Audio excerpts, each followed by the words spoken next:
Hey there, welcome to MagnetiK Mumma, the podcast where we parent with nervous system wisdom, soul-led grit, and zero shame. I'm Steph, a holistic nurse, writer, and a mum who is keeping it real in the chaos. I'm giving you permission to raise resilient kids without losing yourself, because when you thrive, your kids can too. So let's get into the messy middle and find our magic.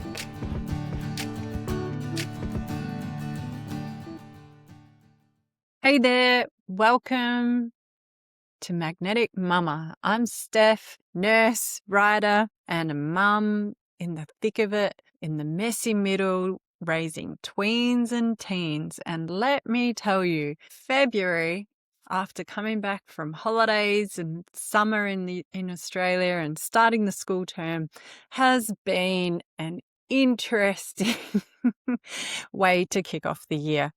So I am going to dive into something that I've been experiencing, which I would like to share with you in regards to your young people stretching the truth or sharing a few mistruths, aka lying. So I just want to highlight that at school camp drop-off this week, I noticed two particularly distinct different scenes, right? Some kids were clinging to their parents, scared to get on the bus, apprehensive about what it meant to be away from home. Meanwhile, some of the parents were clinging on to their kids and the kids were ready to go, but the parents were like, oh my God, what does it mean 5 days away from home? And then there's also the the parents who write little messages so that their kids can find them while they're on camp, or really cool things that I don't think of doing myself, so good on you for doing those things. Slipping air tags into backpacks, interesting one. But yes, feeling that anxiety around separating, and often that's a good time to reflect on what is your attachment style. But let me go back a step. Then you got my kids my daughter, who jumped on the bus, barely even gave me a hug, and walked away like they'd just been released. And, off up the bus steps, bye mum, and that's it. And I stood there thinking to myself, well, that's pretty humbling, because, it's nice that she's excited to go, but she doesn't really care that she's saying goodbye to her mum. So February isn't just about new routines and schedules. It's also seemingly about a new sense of independence, peer loyalty, social image, and the subtle recalibration of identity after a long summer. But here's what's been activating me this term, and it wasn't the separation from the camp.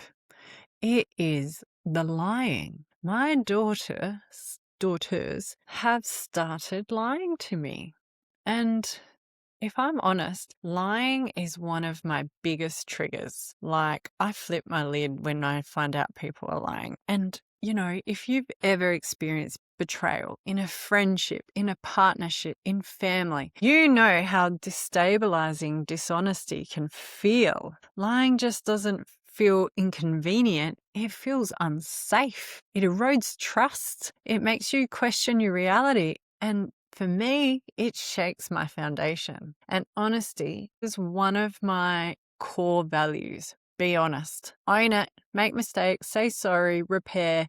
For me, that is way better than lying. So when I catch one of my girls in a mistruth, even a small one, my body reacts before my brain does. I'm hot, I'm sharp, I'm righteous, and my automatic response, punitive, very reactive, definitely not curious, and pretty much not regulated.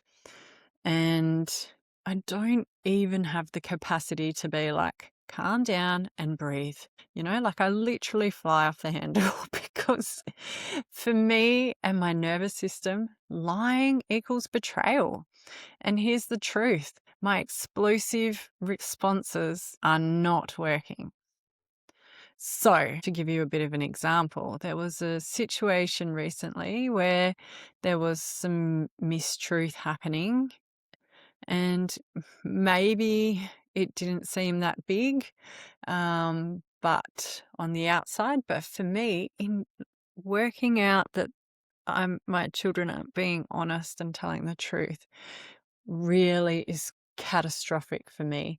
And within minutes of understanding what could be more closer to the truth than what my daughter told me, I prior to me finding out more of the truth, I had, based on my daughter's mistruth, built up a narrative that spiraled. Like, I was questioning, should I move my kids from this school?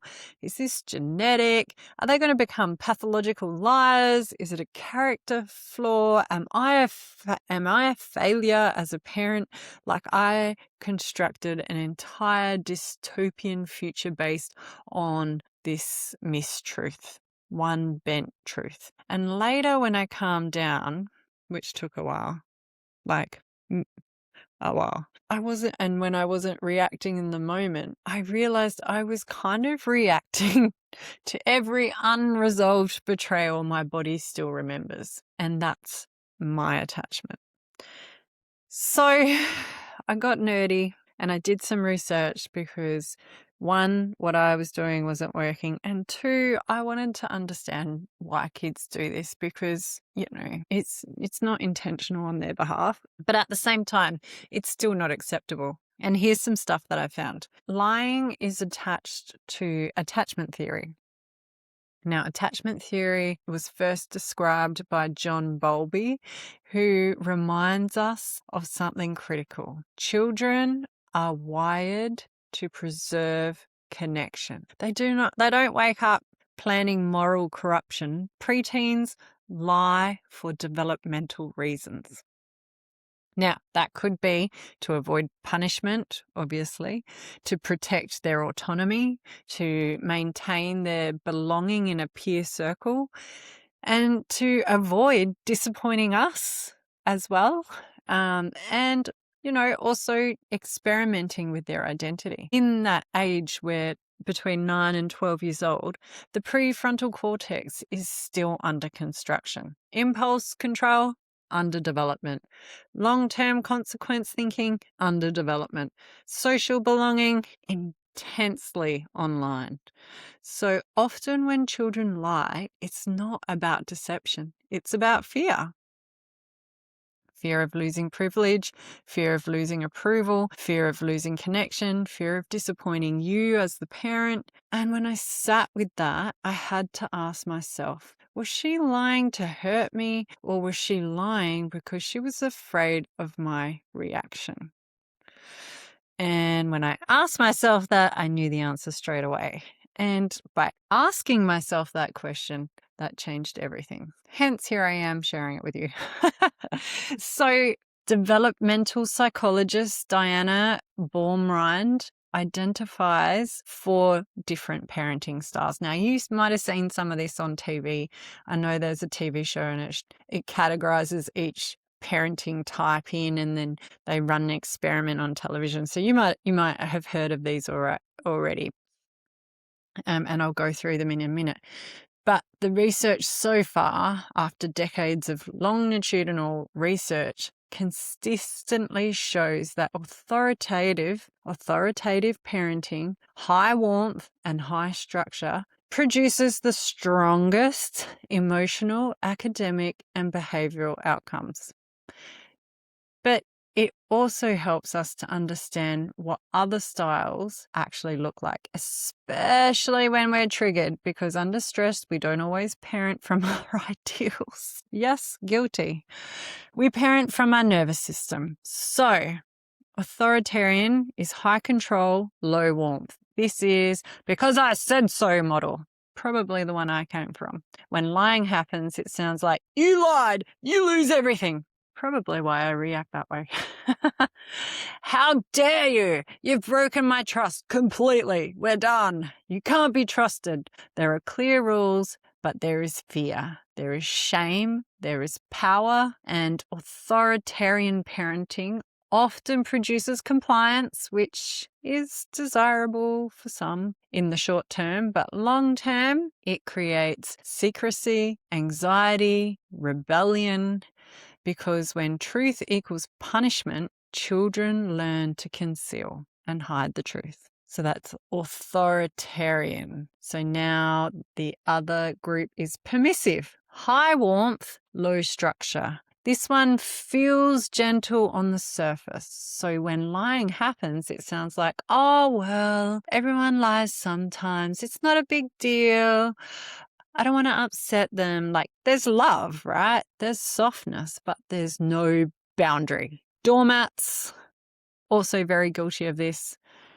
And that's not the intention I have. And without structure, children don't internalize accountability. They don't build the muscle of integrity. Oh my God, human qualities, things they need to thrive in adulthood. Warmth without structure creates confusion. Ooh, this is so good. And this is exactly what I need to rewire my neural networks, which I'm trying to do in real time, because I'm telling you, this has been happening to me this last month, and I am trying to learn new ways to manage when my kids don't tell me the truth. So I am here in real time learning with you and sharing these with the hope that maybe we can all do a better job at creating safe spaces to build trust, honesty, integrity, safety, confidence. Now, sorry, I digressed. Moving on to a third group called the neglectful group of parenting, which is uninvolved type parenting, low warmth, low structure. This isn't most of the parents listening to this podcast, actually, probably true. But it's important to name, right? When lying happens, it sounds like, I don't care, whatever, deal with it yourself. There's emotional distance, there's minimal guidance, there's very little engagement, and research consistently shows this style produces the weakest outcomes in terms of emotional regulation and long-term resilience. Ooh, super interesting. Now, the authoritative. Authoritative parenting is high warmth, high structure. This is the sweet spot. When lying happens, it sounds like, I care deeply about honesty. This behavior isn't aligned with our values. We're going to work through this. There will be consequences, but you are still loved. This separates the behavior from lying.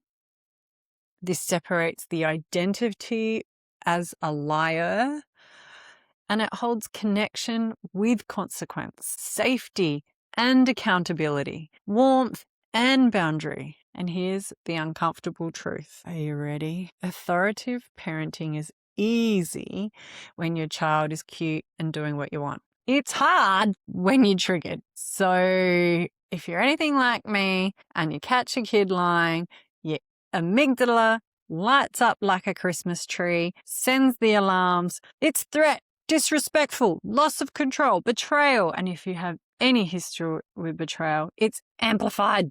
Lying amplifies it. And the reaction is crazy. That's mine. So that's your nervous system protecting you. But when I escalate, or when we as parents escalate, you're kind of sending off the vibration and energy, or you're creating a space where they will escalate. So when we shame them, they hide. Shame shuts down honesty. Safety invites it. So even just saying that out loud now is making me think, righto, I've got some work to do. I got some work to do. Yes, there's lots of work to do for me. So let's zoom out culturally. Year 6 camp, 4 days, 4 nights, 5 days, no phones, no contact. Some parents are slipping air tags into bags. No joke. Like undercover surveillance agents. And I get it. Like, we are in this era of constant connectivity, immediate reassurance, digital oversight. And suddenly, when we cut the cord and they're not in our vicinity for 5 whole days, it's like the kids are fine, but the parents and their attachment systems are activated. And so I started to wonder, when I explode over lying, am I responding to actual danger, or am I soothing my own anxiety by trying to control it? No judgment, just awareness, because attachment doesn't just live in our children. It lives in us. So I did what I do. I did some research, and here's what the science and behavioural research supports when it comes to reducing lying. So, as we kind of alluded to before, separate the behaviour from the identity. Not, you're a liar, which I'm not proud of. Moment came out of my mouth. That wasn't truthful. And by saying that, it is identifying rather than shaming. And that cements behavior. Behavior-based correction invites growth. So that's one tool to embody. Yeah, it's going to take practice for me anyway. Maybe you guys already got it down pat and I'm just like a loose cannon. I don't know. Get curious before furious. Righto. So instead of, how could you lie to me? Why are you lying to me? What's your problem? Don't you trust me? Try, help me understand what made it hard to tell the truth. That single sentence shifts the nervous system dynamic instantly. Again, moving the shame and blame and creating, just creating curiosity. Number 3, link honesty to freedom. Trust gives you independence. Lying reduces trust. If you want more freedom, we need to build more trust. And that reframes honesty as empowerment. Oh, yeah, not obedience, because I don't want my child to be an obedient little good girl. I want her to ask questions and stand up for herself without being disrespectful. I'm practicing. So, number 4, reduce the fear of the truth. If children expect an explosion, as I was doing, they will choose to keep things under wraps. Well, if they expect calm accountability, they choose to disclose more often. Yes, I hear you. I get it. So being calm, co-regulating rather than flying off the handle, recognizing that I'm going to flip my lid. Maybe I need to go take a walk before I discuss this with my children. Calm myself and really be accountable for my own behavior before I expect them to be. And then number 5, repair quickly. When I fly off the handle, because I still sometimes do, I circle back. Right. Well, yes, I'm good at that. I am very good, because I am very conscious. I'm super reactive, and that's who I am, and it's a lifelong progress to undo my very futile fire short fuse. So I work with it and I acknowledge it, and I do often circle back and acknowledge my behavior, and if it needs an apology, I give one. So these are the words suggested. I react strongly because honesty matters deeply to me, but I want you to feel safe telling the truth. Repair teaches more than perfection ever could. Yeah, that's true. And definitely something I'm working on. So here's why this matters to me. Honesty is foundational, and it's foundational not just to me and my little triggered system, but it's actually foundational to resilience, self-respect, authenticity, leadership, healthy relationships. And so if I want my daughters to stand in their truths as adults, in their friendships, in their careers, in their partnerships, then I have to model how truth can survive in discomfort. And that includes me saying, I overreacted, I'm learning, I'm working on this too. Metabolizing lying out of a family system doesn't happen through punishment. It happens through warmth and structure, connection with consequence, safety and accountability. And that is authoritative parenting. Authoritative parenting in 2026. Not soft, not harsh, but regulated. And we all love a regulated nervous system because that is the buzzword of the year, but it totally makes sense. So if your child has started bending the truth, you're not alone. If lying is one of your deepest triggers, you're not alone. If you've spiraled into catastrophic thinking, you are not alone. The question isn't, how do I stop them from lying forever? The question is, how do I make the truth feel safer than concealment? Ooh! Because secure attachment isn't tested when they cry at drop-off. It's tested when they lie. And how we respond in those moments shapes the adults they become and the leader we are becoming too.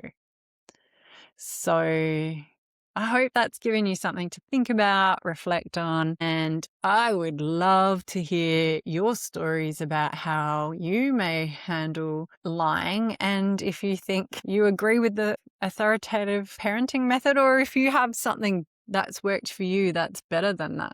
I would love to know. I'm so curious because for me, it's definitely a work in progress, and I mean, I am using it as a mirror and obviously not blaming myself, but definitely building awareness around how I react, particularly to lying. And it's pretty much given me some insight on how I react to lots of things.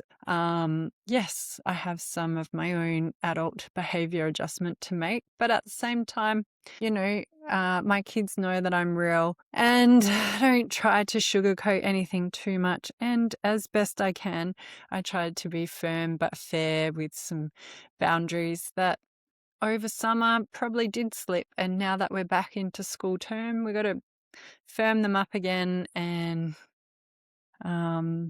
find ways to work through these developmental challenges that are a part of life and life lessons, and learning them now while they're safe and at home and with parents who love and care for them is the perfect opportunity to mess up completely and repair quite quickly, so that when that happens out in the real world, because adults lie, it's not uncommon. It's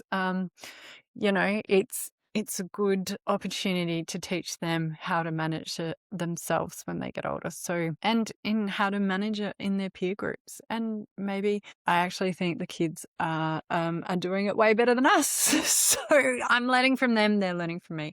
But I am obviously the adult and it's my job to keep them safe. So trying my best, and hope that you have found something helpful in this. I have created a little nervous reset program that you can find on the website. I can put the link in the show notes.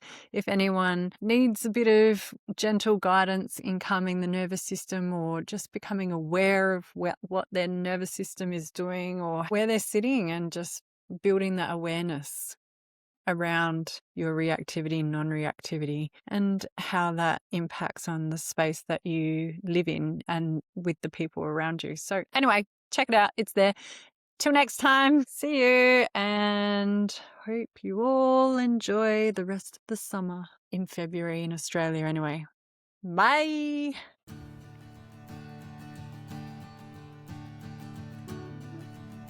Thanks for tuning in to Magnetic Mumma. Remember, your calm is contagious. Breathe deep, soften your shoulders, and keep loving through the messy middle. I'm Steph, your Magnetic Mumma. See you next time.